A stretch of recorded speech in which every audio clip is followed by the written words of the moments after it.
تو مہربانی کریں آپ توجہ کریں، میں سفر پتہ کتنا کر کے آیا ہوں۔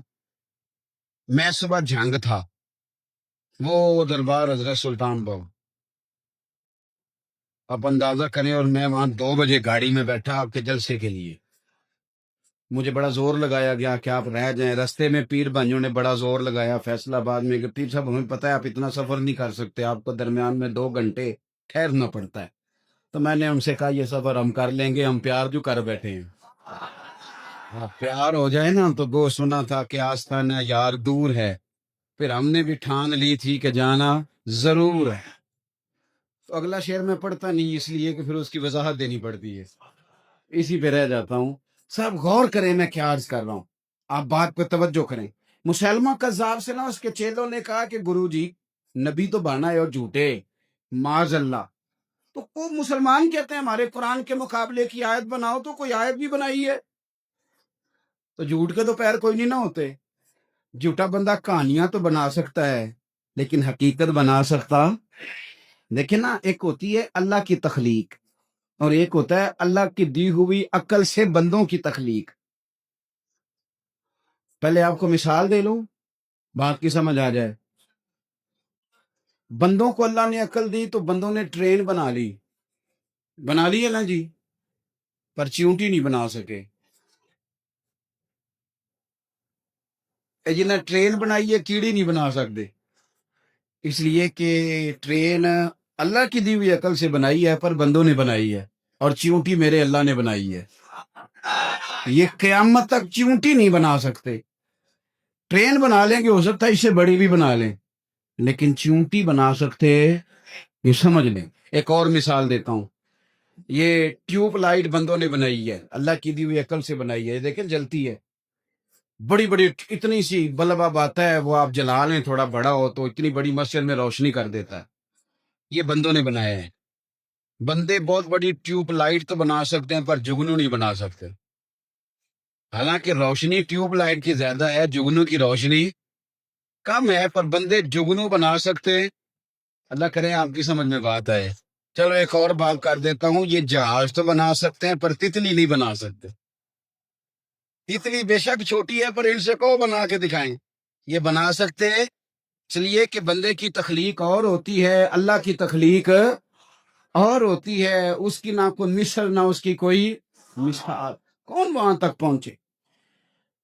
تو مسلمہ سے کہا اس کے حواریوں نے، چیلوں نے کہ گرو جی وہ قرآن پاک کے مقابلے کے، اس نے کہا چلو کوئی کوشش کرتے ہیں معاذ اللہ۔ قرآن پاک کی آیت ہے القاریہ ملقاریہ وما ادراکا ملقاریہ، کھڑکھڑانے والی۔ یہ قیامت کا ذکر ہو رہا ہے، کیا ہے کھڑکھڑانے والی، اور تمہیں کیا پتا ہے کھڑکھڑانے والی؟ اب ہمیں واقعی نہیں پتا کہ قیامت کس طرح کی ہوگی، سنا ہی ہے نا؟ تو وہ کھڑکھڑانے والی کیا ہوگی، کس طرح کا وہاں منظر ہوگا، وہ کیا چیز ہوگی؟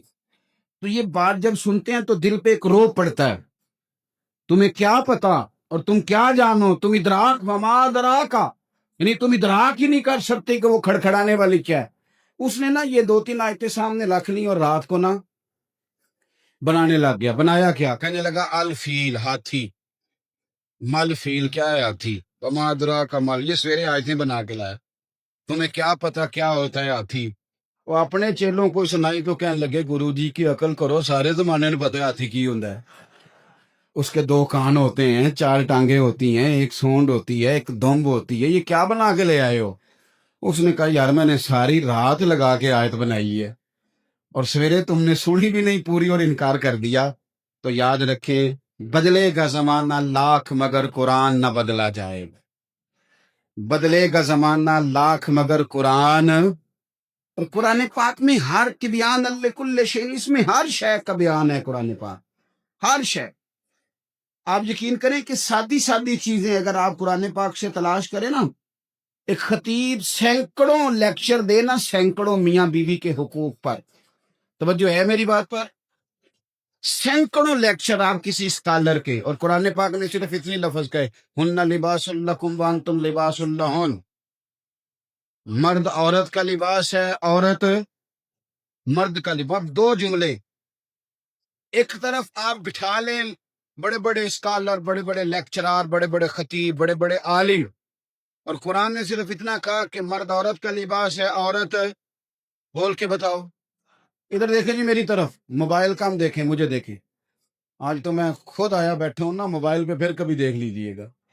اور بھائی دو جملے، مرد عورت کا لباس ہے، عورت، ابھی اس جملے کی صرف 3 تفسیریں جو ہمارے محدثین نکلیں، یہ صرف 3 جملے اگر آپ کی سمجھ میں آ جائیں تو میاں بیوی کو مزید کسی لیکچر کی ضرورت ہے۔ یہ پردہ کیا ہے؟ مرد عورت کا لباس ہے، عورت تو 3 کام کرتا ہے لباس، ایک تو گرمی سردی سے بچاتا ہے، اور ایک کپڑے پہن کے بندہ سونا لگتا ہے، اور تیسرا کوئی عیب ہو تو کپڑوں کی وجہ سے چھپ جاتا ہے۔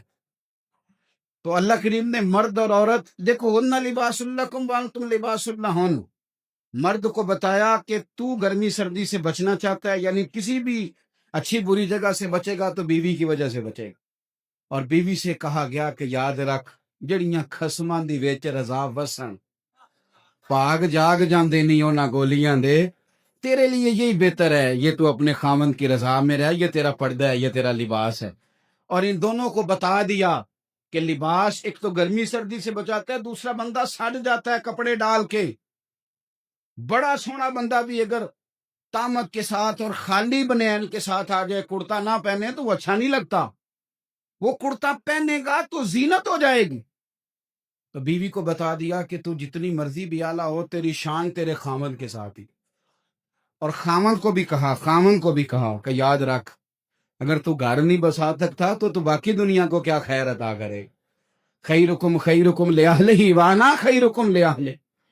اور تیسری بات یہ عرف آخر ہے، اگر آپ کی سمجھ میں آئے تو، مرد کو بتایا تو اس کا لباس ہے، عورت کو بتایا تو اس کا لباس ہے۔ لباس عیب چھپاتا ہے، عیب دکھاتا۔ یہاں پھنسی نکل آئے تو لوگ کیا کرتے ہیں،